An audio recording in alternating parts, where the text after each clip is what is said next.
inasmuch as many have taken in hand to set in order a narrative of those things which have been fulfilled among us, just as though who from the beginning were eyewitnesses and ministers of the word delivered them to us. It seemed good to me also, having have had a perfect understanding of all things, from the very first to write to you an orderly account, most excellent Theophilus, that you may know the certainty of those things in which you were instructed.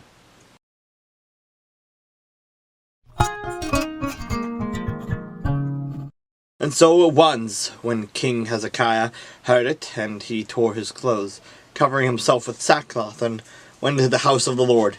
Then he sent Eliakim, who was over the household, Shebna the scribe, and the elders of the priests, covered with sackcloth, to Isaiah the prophet, the son of Amoz. And they said to him, Thus says Hezekiah, This day is a day of trouble and rebuke and blasphemy. For the children have come to birth, but there is no strength to bring them forth. It may be that the Lord your God will hear the words of Rabshakeh, whom his master, the king of Azariah, has sent to reproach the living God, and will rebuke the words which the Lord, who your God, has heard. Therefore he lifted up your prayer for the remnant that is left. So the servants of King Hezekiah came to Isaiah, and Isaiah said to them, Thus you shall say to your master, Thus says the Lord, Do not be afraid of the words which you have heard, with which the servants of the king of Azariah have blasphemed me. Surely I will send a spirit upon him, and he shall hear a rumor and return to his own land, and I will cause him to fall by the sword in his own land.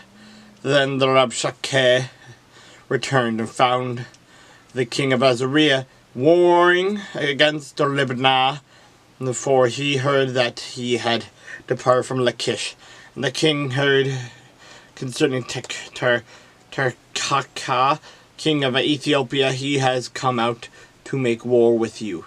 So when he heard it, he sent messengers to Hezekiah, saying, Thus you shall speak to Hezekiah, the king of Judah, saying, Do not let your God in whom you trust deceive you, saying, Jerusalem shall not be given into the hand of the king of Azariah. Look, you have heard what the kings of Azariah have done to all lands, by utterly destroying them, and shall you be delivered. Have the gods of the nations delivered those whom my fathers have destroyed, Gazan and Haran and Rezeph, and the people of Eden who were in Tel-Lassar, where is the king of Hamath, the king of Arpad, and the king of the city of Sepharvaim, Henah and Eva. And Hezekiah received the letter from the hand of the messengers, and read it. And Hezekiah went up to the house of the Lord, and spread it before the Lord. Then Hezekiah prayed to the Lord, saying, O Lord of hosts, God of Israel, the one who dwells between the cherubim, you are God, you alone, of all the kingdoms of the earth. You have made heaven and earth. Incline your ear, O Lord, and hear. Open your eyes, O Lord, and see, and hear all the words of Sennacherib, which he has sent to reproach the living God. Truly, the Lord of the kings of Azariah had laid waste all the nations and their lands, and have cast their gods into the fire. For they were not gods, but the work of men's hands, wood and stone. Therefore, they destroyed them. Now, therefore, O Lord our God, save us from his hand, and that all the kingdoms of the earth may know that you are the Lord, you alone.